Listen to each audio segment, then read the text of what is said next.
Sa Pilipinas, ang pagiging senior citizen ay isang milestone na dapat ipagdiwang na puno ng mga alaala, pamilya at karunungan na naipon sa paglipas ng panahon. Ngunit madalas, kasama rin nito ang mga hamon sa kalusugan, lalo na sa ating kinakain. Maraming Pilipino ang naniniwala na ang itlog ay isang perpektong pagkain, ang go-to breakfast para sa mabilis at masustansyang simula ng araw. Ngunit paano kung sabihin ko sa inyo na para sa mga 60 pataas, mayroong 4 na uri ng mani na mas kapaki-pakinabang kaysa sa itlog at mayroon ding 4 na dapat nating iwasan. Marahil ay nararanasan mo ang pananakit ng kasukasuan pagkatapos ng isang mahabang araw o ang pakiramdam na ang iyong isip ay hindi na kasing talas tulad ng dati. Maaaring nahihirapan ka ring matulog o palaging nakakaramdam ng pagod kahit na wala ka namang ginagawa. Naintindihan ko ang mga alalahaning ito. Ito ang mga karaniwang bahagi ng pagtanda na madalas nating tinatanggap na lang. Ngunit hindi dapat ganito. Hindi kailangang maging isang laro ng swerte ang ating kalusugan sa pagtanda. May mga simpleng desisyon sa ating pagkain na maaaring magbago ng lahat at ang mga mani ay isa sa pinakamahalagang susi. Sa video na ito, tatalakayin natin kung bakit kailangang kalimutan muna ang itlog at bigyan ng pansin ang 4 na uri ng mani na dapat kainin araw-araw at ang 4 na dapat nating iwasan. Panoorin ang buong video dahil mayroon akong ibabahaging mahalagang impormasyon na tiyak na magugulat sa inyo na makatutulong upang mapabuti ang inyong kalusugan at kaligayahan sa pagtanda.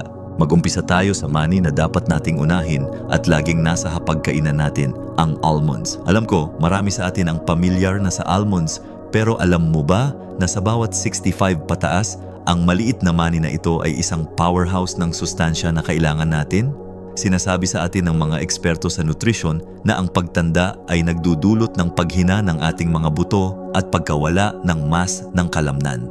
Ito ang dahilan kung bakit mahalaga ang almonds. Rich ito sa calcium at magnesium, 2 mineral na mahalaga para sa malalakas na buto. Isipin mo na lang ang mga lolo at lola natin na mahilig maglakad-lakad o mag-garden. Ang malalakas na buto ay nagbibigay daan sa kanila na gawin ang mga aktibidad na ito nang walang takot na madulas o mabalian. Bukod pa rito, ang almonds ay mayaman sa vitamin E, isang antioxidant na tumutulong protektahan ang ating mga selula mula sa pinsala. Ito ay tulad ng isang bodyguard para sa ating katawan na nagpapatatag ng ating immune system. Sa Pilipinas kung saan ang klima ay mainit at madalas tayong nahaharap sa iba't ibang sakit, ang malakas na immune system ay napakahalaga. Para sa mga senior, ang vitamin E sa almonds ay tumutulong din sa pagpapabuti ng kalusugan ng balat, pinababagal ang epekto ng pagtanda at nagbibigay sa atin ng mas malusog na itsura. Ngayon, paano natin ito isasama sa ating diet? Simple lang. Sa halip na kumain ng chichirya habang nanonood ng TV, subukan mong magmeryenda ng isang dakok ng unsalted almonds. Pwede rin itong idagdag sa oatmeal o sa fruit salad para magkaroon ng dagdag na crunch at nutrisyon. Ang almonds ay hindi lang masarap kundi isang investment para sa ating kalusugan. Sabi nga nila, mas mahal ang gamot kaysa sa pagkain. Kaya, sa halip na hintayin ang sakit, unahan na natin ito. Ang isa pang super nut para sa atin ay ang walnuts. Kung almonds ang bodyguard ng ating katawan, ang walnuts naman ang utak ng ating pagkain. Para sa mga 65 pataas, ang pagpapanatili ng matalas na isip ay isa sa pinakamalaking hamon. Sinasabi sa atin na ang pagtanda ay nagdudulot ng paghina ng memorya at cognitive function. Pero sa tulong ng walnuts, maaari natin itong labanan. Ang walnuts ay mayaman sa omega-3 fatty acids na kilala sa tawag na ALA o alpha-linolenic acid. Ang mga fatty acids na ito ay mahalaga para sa kalusugan ng utak. Sila ay tumutulong sa pagpapabuti ng blood flow sa utak na nagpapabuti ng memorya at konsentrasyon. Isipin mo na lang na ang omega-3 ay tulad ng panggatong sa ating utak, pinapanatili itong gumagana ng maayos. Marami sa atin ang nag-aalala na baka makalimutan natin ang mahahalagang pangyayari sa buhay natin o ang mga mukha ng ating mga apo. Ang walnuts ay makatutulong labanan ang mga takot na ito. Bukod sa utak, ang omega-3 ay napakahalaga rin para sa kalusugan ng puso. Tumutulong ito sa pagpapababa ng bad cholesterol at triglycerides at binabawasan ang panganib ng heart disease na isa sa mga pangunahing sanhi ng pagkamatay sa Pilipinas. Paano natin ito isasama sa ating pang-araw-araw na pagkain? Pwede mong idagdag ang tinadtad na walnut sa iyong mga ulam tulad ng stir-fry o kaya naman ay ihalo sa iyong salad. O kung gusto mo ng masarap na merienda, i-toast mo lang ang walnuts sa kawali at magdagdag ng kaunting honey.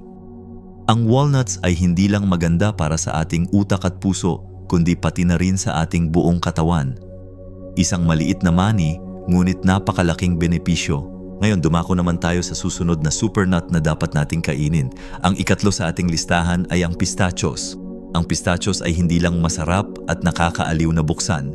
Ito rin ay isang paborito ng mga eksperto sa nutrisyon para sa mga senior. Alam mo ba na ang pagtanda ay kadalasang nagdudulot ng pagtaas ng presyo ng dugo at pagbabago sa ating metabolismo? Ito ang dahilan kung bakit mahalaga ang pistachios. Ang pistachios ay mayaman sa potassium, isang mineral na tumutulong sa pag-regulate ng presyon ng dugo. Ang sapat na potassium sa ating katawan ay tumutulong balansehin ang sodium na madalas ay sobra sa ating mga kinakain, lalo na sa mga processed foods. Para sa mga 65 pataas, ang mataas na presyo ng dugo ay isang seryosong banta sa kalusugan na maaaring magresulta sa stroke o atake sa puso. Ang pagkain ng pistachios ay isang simple at masarap na paraan upang maiwasan ang mga panganib na ito. Bukod pa rito, ang pistachios ay mayaman sa fiber at protein.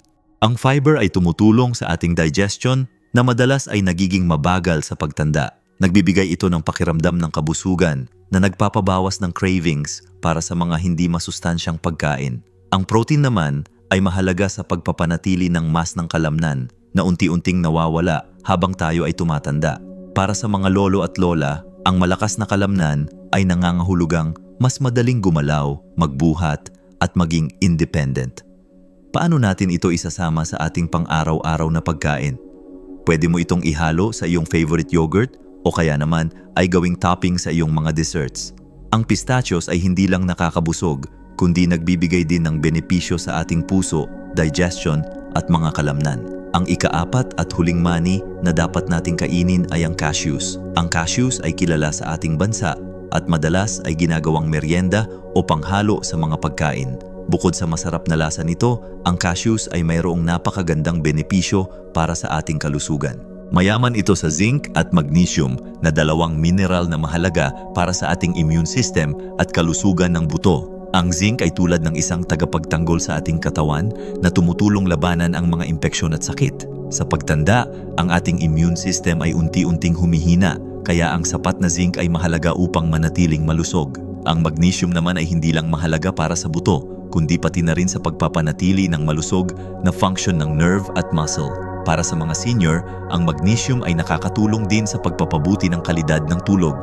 Maraming lolo at lola ang nahihirapan matulog sa gabi at ang cashews ay maaaring makatulong sa problemang ito. Ang sapat na tulog ay mahalaga para sa ating mental at pisikal na kalusugan. Isipin mo na lang na ang cashews ay isang maliit na kasangkapan na makatutulong sa iyo na magkaroon ng isang maaliwalas na pagtulog. Paano natin ito isasama sa ating diet? Maaari mo itong gawing butter or ihalo sa mga ulam tulad ng kare-kare. Ang cashews ay hindi lang nagbibigay lasa sa ating mga pagkain, kundi nagpapabuti rin ng ating kalusugan. Ngayon na napag-usapan na natin ang 4 na mani na dapat kainin, dumako naman tayo sa 4 na dapat nating iwasan.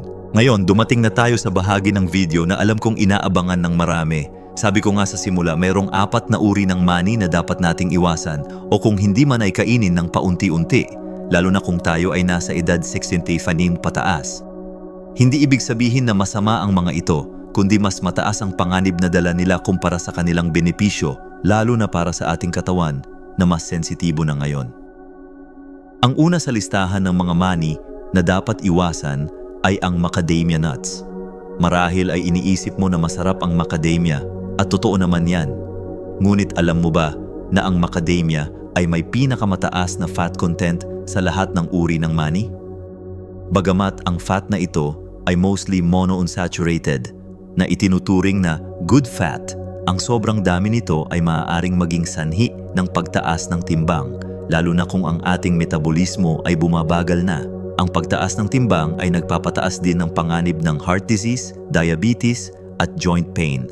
Para sa mga 65 pataas na mayroon ng pre-existing conditions, ang macadamia ay maaaring maging sanhi ng karagdagang problema. Kaya Kung gusto mong kumain nito, gawin lang itong paminsan-minsan at sa napakaliit na dami. Mas mainam na mag-focus tayo sa almonds o walnuts na mas mababa sa calories ngunit mas mataas ang nutritional na benepisyo. Ang ikalawa sa listahan ay ang salted peanuts. Ang mani ay isang paboritong pulutan ng marami at ang salted peanuts ay madalas nasa mga tindahan. Ngunit ang sobrang dami ng asin ay isang malaking banta sa kalusugan ng mga senior. Alam natin na ang mataas na sodium intake ay nagdudulot ng high blood pressure na siyang pangunahing sanhi ng atake sa puso at stroke. Ang mga salted peanuts ay puno ng sodium na maaring mapanganib lalo na kung meron ka ng high blood pressure. Kaya, sa halip na kumain ng salted peanuts, subukan nating humanap ng unsalted na version nito o mas mainam, bumalik tayo sa ating mga rekomendasyon tulad ng almonds o cashews. Tandaan, ang kalusugan natin ay mas mahalaga kaysa sa meriendang masarap pero mapanganib. Ang ikatlo sa listahan ay ang pecans. Kahawig ito ng walnuts, ngunit may kaibahan sa nutritional na profile. Ang pecans ay mas mataas sa fat at calories kumpara sa walnuts. Bagamat mayroon itong ilang benepisyo sa kalusugan, ang mataas na fat at calorie content ay maaaring maging problema para sa mga senior na nag-aalala sa kanilang timbang. Bukod pa rito, ang pecans ay mas mataas sa omega-6 fatty acids na kung sobra sa ating diet ay maaaring maging sanhi ng inflammation sa ating katawan. Ang chronic inflammation ay nauugnay sa iba't ibang sakit tulad ng arthritis at heart disease. Kaya, kung meron ka ng joint pain, ang pagkain ng pecans ay maaaring magpalala ng sitwasyon. Mas mainam na mag-focus tayo sa walnuts na mayaman sa omega-3 na tumutulong labanan ang inflammation. Ang huling mani na dapat nating iwasan o kainin ng may pag-iingat ay ang honey roasted peanuts. Ito ay isa sa mga paborito ng marami dahil sa tamis at sarap nito. Ngunit ang honey roasted peanuts ay puno ng asukal at sodium. Ang sobrang asukal ay hindi lang nagpapataas ng timbang, kundi nagpapataas din ng panganib ng diabetes. Para sa mga senior na may diabetes, ang honey roasted peanuts ay isang masamang merienda. Ang combination ng asukal at asin ay isang mapanganib na kombinasyon para sa ating puso at blood sugar. Kaya, sa halip na kumain ng honey roasted peanuts, mas mainam na mag-focus tayo sa natural at unsalted na mani. Ang simpleng pagbabago na ito sa ating merienda ay maaaring magbigay ng malaking pagbabago sa ating kalusugan. Sabi nga, minsan, ang mga maliliit na desisyon sa ating pagkain ang nagiging sanhi ng malalaking problema, kaya maging matalino sa pagpili. Ngayon, napag-usapan na natin ang 4 na mani na dapat kainin at ang 4 na dapat iwasan. Alam kong marami sa atin ang pamilyar na sa mga ito, pero sana ay nabigyan ko kayo ng bagong perspektibo kung bakit sila mahalaga sa ating kalusugan bilang mga senior citizen. Naunawaan natin na ang almonds ay tulad ng isang bodyguard para sa ating immune system at buto. Ang walnuts naman ay ang panggatong para sa ating utak at puso. Ang pistachios ay tumutulong sa ating presyo ng dugo at digestion. At ang cashews naman ay nagpapabuti sa ating immune system at kalidad ng tulog. Sa kabilang banda, natutunan din natin na ang macadamia ay dapat kainin ng paunti-unti dahil sa mataas nitong fat content. Ang salted peanuts ay dapat iwasan dahil sa sobrang asin. Ang pecans ay mas mainam na palitan ng walnuts dahil sa omega-6 content nito. At ang honey roasted peanuts ay dapat iwasan dahil sa sobrang asukal at asin. Ang mga impormasyong ito ay hindi para takutin kayo, kundi para bigyan kayo ng kapangyarihan na gumawa ng mas matalinong desisyon sa inyong kalusugan. Tandaan, hindi kailangang maging komplikado ang pag-aalaga sa sarili.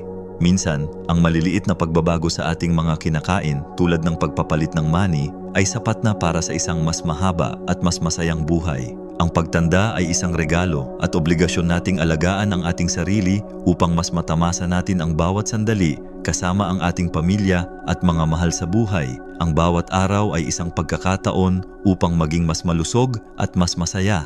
Gusto kong marinig ang inyong mga saloobin at karanasan. Meron ba kayong paboritong mani na lagi ninyong kinakain? I-share ninyo sa comment section sa ibaba. Ang inyong mga komento ay makatutulong din sa iba. At kung nagustuhan ninyo ang video na ito at nakita ninyong kapaki-pakinabang, paki-like at mag-subscribe na rin sa aming channel. Sa ganitong paraan, mas marami pa tayong matutulungan. Maraming salamat sa inyong panunood at tandaan, ang pag-aalaga sa sarili ay ang pinakamahalagang investment. Mabuhay kayo at laging alagaan ang inyong kalusugan.